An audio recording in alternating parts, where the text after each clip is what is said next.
आज हम ब्रह्म वैवर्त पुराण का श्रवण करेंगे। गणेश, ब्रह्मा, महादेव जी, देवराज इंद्र, शेष नाग आदि सब देवता, मनु, मुनीन्द्र, सरस्वती, लक्ष्मी तथा पार्वती आदि देवियां भी जिन्हें मस्तक झुकाती हैं, उन सर्वव्यापी परमात्मा को मैं प्रणाम करता हूँ, जिनसे प्रकृति, ब्रह्मा, विष्णु तथा शिव आदि का आविर्भाव हुआ है। उन त्रिगुणातीत पर ब्रह्म श्री कृष्ण की मैं वंदना करता हूँ।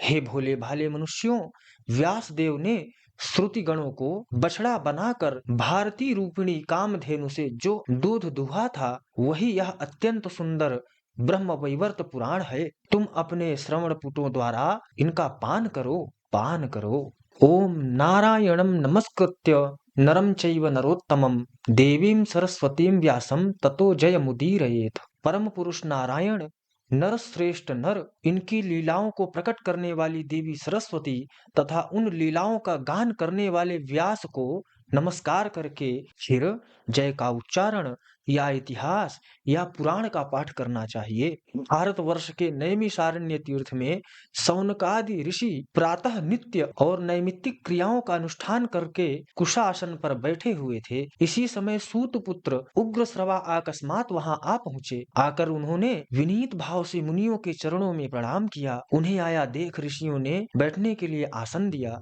मुनिवर शौनक ने भक्ति भाव से उन नवागत अतिथि का भली भांति पूजन करके प्रसन्नता पूर्वक उनका कुशल समाचार पूछा। शौनक जी सम आदि गुणों से संपन्न थे। पौराणिक सूत जी भी शांत चित्त वाले महात्मा थे। अब वे रास्ते की थकावट से छूटकर सुस्थिर आसन पर आराम से बैठे थे। उनके मुख पर मंद मुस्कान की छटा छा रही थी।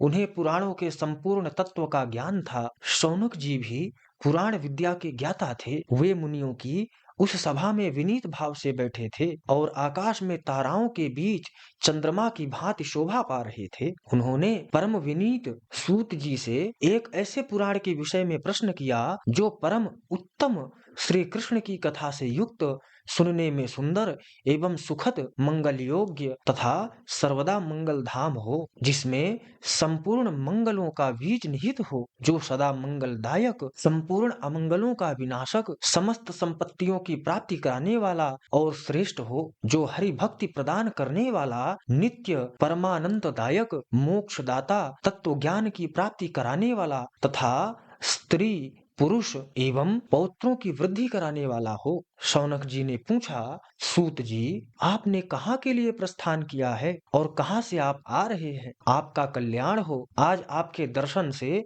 हमारा दिन कैसा पुण्यमय हो गया। हम सभी लोग कलयुग में श्रेष्ठ ज्ञान से वंचित होने के कारण भयभीत है, संसार सागर में डूबे हुए हैं और इस कष्ट से मुक्त होना चाहते हैं। हमारा उद्धार करने के लिए ही आप यहाँ पधारे हैं। आप बड़े भाग्यशाली साधु पुरुष हैं, पुराणों के ज्ञाता हैं, महाभाग, जिसके श्रवण और पठन से भगवान श्री कृष्ण में अविचल भक्ति प्राप्त हो तथा जो तत्व ज्ञान को बढ़ाने वाला हो, उस पुराण की कथा कहिए। सूत नंदन, जो मोक्ष से भी बढ़कर है तथा संसार रूपी कारागार में बंधे हुए जीवों की बेड़ी काटने वाली है, आप वह पुराण सुनाइए जिसमें पहले सबके बीज का प्रतिपादन तथा परब्रह्म के स्वरूप का निरूपण हो, सृष्टि के लिए उन्मुख हुए उस परमात्मा की सृष्टि का उत्कृष्ट वर्णन हो। वत्स, जिस पुराण में प्रकृति के स्वरूप का निरूपण हुआ हो, गुणों का लक्षण वर्णित हो, आदि तत्वों का निर्णय किया गया हो, जिसमें गोलोक, वैकुंठ,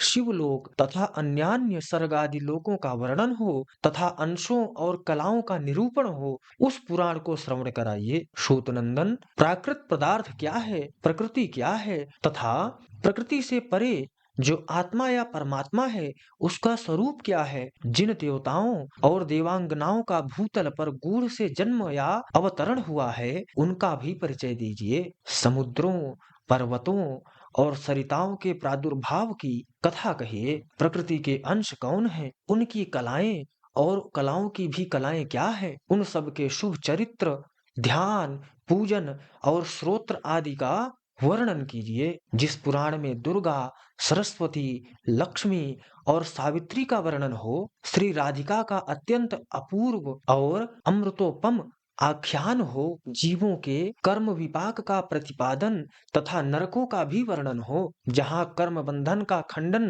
तथा उन कर्मों से छूटने का उपाय निरूपण हो, उसे सुनाइए। जिन जीवधारियों को जहाँ जो शुभ या अशुभ स्थान प्राप्त होता हो, उन्हें जिस कर्म से जिन जिन योनियों में जन्म लेना पड़ता हो, इस लोक में देहधारियों को जिस कर्म से जो जो रोग होता हो तथा जिस कर्म के अनुष्ठान से उन रोगों से छुटकारा मिलता हो, उन सबका प्रतिपादन कीजिए। सूतनंदन, जिस पुराण में मनसा, तुलसी, काली, गंगा और वसुंधरा, पृथ्वी, इन सबका तथा अन्य देवियों का भी मंगलमय आख्यान हो, शालिग्राम, शिलाओं तथा दान के महत्व का निरूपण हो, अथवा जहाँ धर्माधर्म के स्वरूप का अपूर्व विवेचन उपलब्ध होता हो, उसका वर्णन कीजिए। जहाँ गणेश जी के चरित्र, जन्म और कर्म का तथा उनके गूढ़ कवच, स्तोत्र और मंत्रों का वर्णन हो, आप उसका वर्णन कीजिए। अपने ज्ञान के अनुसार मैंने जो भी शुभाशुभ बात पूछी है या नहीं पूछी है, मेरे समक्ष उसी की कथा कहिए।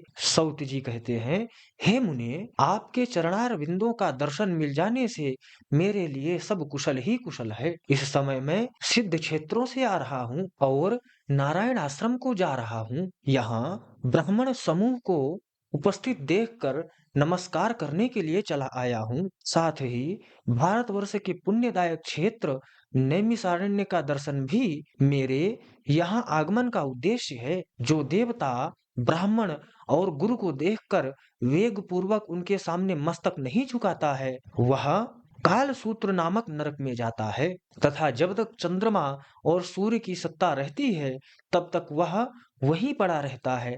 साक्षात श्री हरि ही भारतवर्ष में ब्राह्मण रूप से सदा भ्रमण करते रहते हैं। श्री हरि स्वरूप उस ब्राह्मण को कोई पुण्यात्मा ही अपने पुण्य के प्रभाव से प्रणाम करता है। भगवान, आपने जो कुछ पूछा है तथा आपको जो कुछ जानना अभीष्ट है, वह सब आपको पहले से ही ज्ञात है। तथापि आपकी आज्ञा शिरोधार्य कर मैं इस विषय में कुछ निवेदन करता हूँ। पुराणों में सारभूत जो ब्रह्म वैवर्त नामक पुराण है, वही सबसे उत्तम है। वह हरि भक्ति देने वाला तथा संपूर्ण तत्वों के ज्ञान की वृद्धि कराने वाला है। यह भोग चाहने वालों को भोग, मुक्ति की इच्छा रखने वालों को मोक्ष तथा वैष्णवों को हरि भक्ति प्रदान कराने वाला है। सबकी इच्छा पूर्ण करने के लिए यह साक्षात कल्प वृक्ष स्वरूप है। इसके ब्रह्मखंड में सर्व बीज स्वरूप उस पर ब्रह्म परमात्मा का निरूपण है। शौनक जी, वैष्णव, योगी और अन्य संत महात्मा एक दूसरे से भिन्न नहीं है। जीवधारी मनुष्य अपने ज्ञान के परिणाम स्वरूप क्रमशः संत, योगी और वैष्णव होते हैं। सत्संग से मनुष्य संत होते हैं, योगियों के संग से योगी होते हैं तथा भक्तों के संग से वैष्णव होते हैं। ये क्रमशः उत्तरोत्तर श्रेष्ठ योगी हैं। ब्रह्म खंड के अनंतर प्रकृति खंड है, जिसमें देवताओं, देवियों और संपूर्ण जीवों की उत्पत्ति का कथन है। साथ ही देवियों के शुभ चरित्र का वर्णन है। जीवों के कर्म विपाक और शालिग्राम शिला के महत्व का निरूपण है। उन देवियों के कवच, स्तोत्र, मंत्र और पूजा पद्धति का प्रतिपादन किया गया है। उस प्रकृति खंड में प्रकृति के लक्षण का वर्णन है। उनकी कीर्ति का कीर्तन तथा प्रभाव का प्रतिपादन है। पुण्यात्माओं और पापियों को जो जो शुभाशुभ स्थान प्राप्त होते हैं, उनका वर्णन है। पाप कर्म से प्राप्त होने वाले नरकों तथा रोगों का कथन है। उनसे छूटने के उपाय का भी विचार किया गया है। प्रकृति खंड के पश्चात गणपति खंड में गणेश जी के जन्म का वर्णन है। उनके उस अत्यंत अपूर्व चरित्र का निरूपण है, जो श्रुतियों और वेदों के लिए भी परम दुर्लभ है। गणेश और भृगु जी के संवाद में संपूर्ण तत्वों का निरूपण है। गणेश जी के गूढ़ कवच और स्तोत्र, मंत्र तथा तंत्रों का वर्णन है। तत्पश्चात श्री कृष्ण जन्म खंड का कीर्तन हुआ है। भारतवर्ष के पुण्य क्षेत्र में श्री कृष्ण के दिव्य जन्म का वर्णन है। उनके द्वारा पृथ्वी के भार उतारे जाने का प्रसंग है। उनके मंगलमय क्रीड़ा कौतुकों का वर्णन है।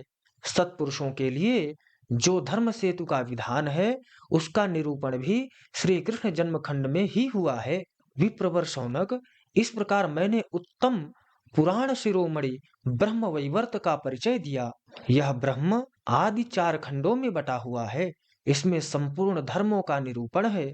यह पुराण सब लोगों का अत्यंत प्रिय है तथा सबकी समस्त आशाओं को पूर्ण करने वाला है। इसका नाम ब्रह्म वैवर्त है। यह संपूर्ण अभीष्ट पदों को देने वाला है।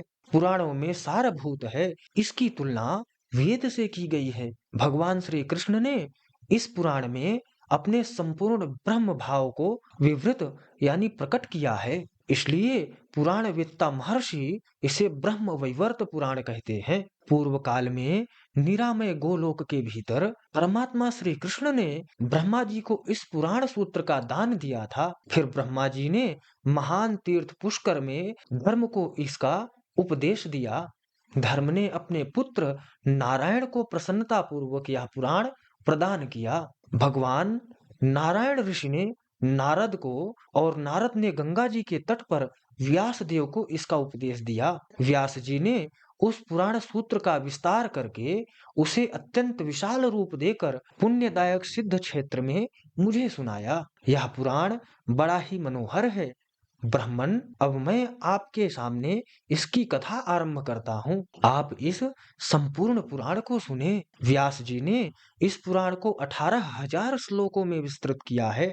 संपूर्ण पुराणों के श्रवण से मनुष्य को जो फल प्राप्त होता है वह निश्चय ही इसके एक अध्याय को सुनने से मिल जाता है। इस प्रकार श्री ब्रह्म वैवर्त पुराण के ब्रह्मखंड का प्रथम अध्याय संपूर्ण हुआ। श्री कृष्णाय नमः। अगले अध्याय में जानेंगे परमात्मा की महान उज्जवल तेज पुंज गोलोक, वैकुंठ लोक और शिवलोक की स्थिति का वर्णन तथा गोलोक में श्याम सुंदर भगवान श्री कृष्ण के परात्पर स्वरूप का निरूपण। तब तक हमारे साथ बने रहें। जय श्री राम।